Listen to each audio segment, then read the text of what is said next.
Transformasi pembangunan di Kota Semarang mendapat perhatian dari PBB melalui UNEP bersama NORAD yang merupakan Direktorat Kementerian Luar Negeri Norwegia, YB, serta Badan Perencanaan Pembangunan Nasional Republik Indonesia. Perhatian tersebut diberikan dengan menjadikan Kota Semarang sebagai pilot project percontohan transformasi sistem pangan melalui upaya pembudayaan urban farming yang diinisiasi oleh Wali Kota Semarang Hendrar Prihadi. Hendy menyambut baik atas perhatian yang diberikan. Bahkan menurutnya dengan dukungan banyak pihak, Kota Semarang dapat lebih masif lagi dalam melakukan sejumlah upaya inisiatif dalam melakukan perbaikan lingkungan, meningkatkan ketahanan pangan masyarakat, mendorong diversifikasi pangan, serta membangun sirkular ekonomi.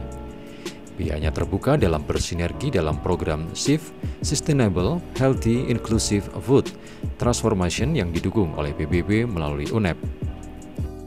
Membuat peraturan wali kota nomor 24 tahun 2021 tentang gerakan pembudayaan pertanian perkotaan atau urban farming. Nah, dengan konsep ini model kerjanya adalah bergerak bersama. Ada pemerintah dengan regulasi dan APBD-nya, kemudian ada penduduk dengan segala ketokohannya termasuk teman-teman pegiat pertanian dan juga petaninya. Kemudian ada pengusaha yang juga bisa berinvestasi dan dengan CSR-nya, dan pasti teman-teman pewarta untuk kemudian bisa menceritakan kepada kita, memberikan masukan, kritik, saran, termasuk proses-proses yang sedang terjadi di persoalan pertanian Kota Semarang. Nah, beberapa program kemudian kita launching dan kita masifkan, misalnya gerakan air mandor di lingkungan permukiman. Di Rusunawa, rumah susun yang disewakan di daerah Bandar Harjo yang dulu kumuh tempatnya, sekarang ini di bawah, di halaman bawahnya sudah menjadi sebuah tempat untuk bisa dilakukan pertanian perkotaan hidroponik, atau di daerah Pedalangan, Banyumane, di Sampangan, Gajah Mungkur, termasuk di wilayah yang dekat dengan pesisir di Trimulyo, semuanya bisa dilakukan seperti itu. Di hasilnya lumayan. Kenapa lumayan? Karena paling tidak bisa mencukupi kebutuhan keluarga di situ, dan beberapa bahkan sudah bisa mendapatkan hasil ekonomi. Bekerja sama dengan tempat-tempat supermarket ataupun pasar-pasar modern, mereka sudah mendapatkan kontrak atas hasil produksi pertanian mereka. Kemudian dari gerakan air nandur yang lain adalah mendorong diversifikasi pangan. Penguatan ketahanan pangan yang lain kita temukan pada saat bangsa kita diuji yang namanya pandemi COVID-19. Kemudian runding-runding waktu itu, karena yang ujung tombaknya adalah TNI, Polri, dan pemerintah daerah serta masyarakat sekitar, kita membuat namanya Kampung Siaga Candi Hebat. Penanganan kesehatannya dapat, kemudian di wilayah ketahanan pangannya dapat. Dibuatlah misalnya hidroponik, hidroponik di bawahnya kemudian ada bibit-bibit ikan, aquaponik, apa aja itu pada lele sama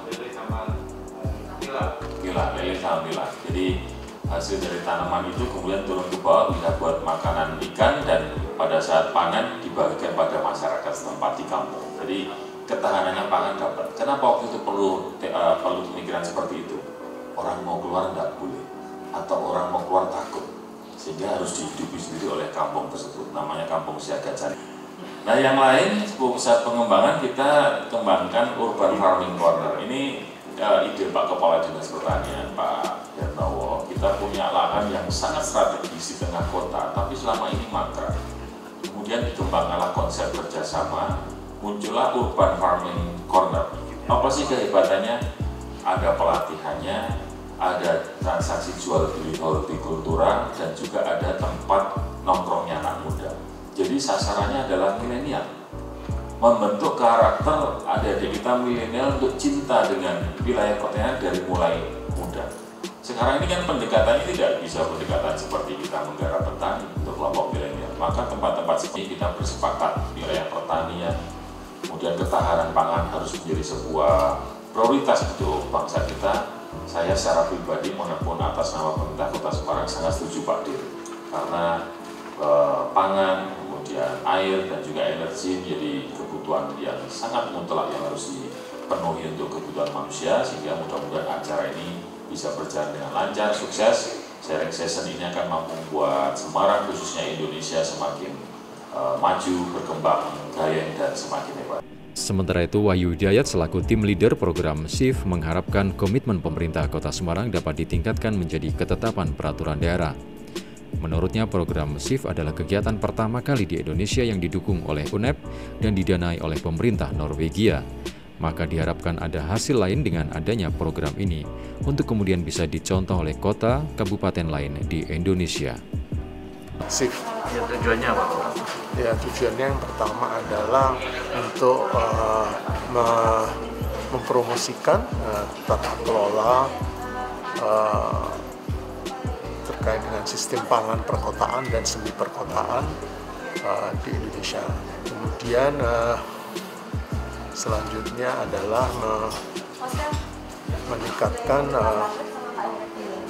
pemahaman atau kesadaran konsumen terkait dengan pangan yang sehat, pangan yang keberlanjutan, dan pangan yang tangguh. Nah, kemudian selanjutnya adalah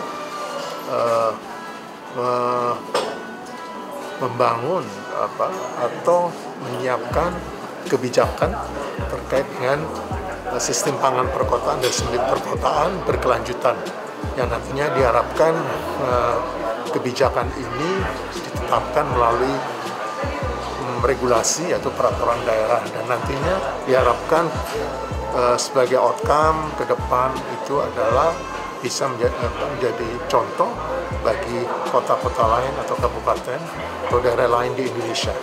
Jadi kegiatan ini adalah pertama kali di Indonesia, di Asia itu di India dan Indonesia, yang didukung oleh United Environment Program dan didanai oleh pemerintah Norwegia.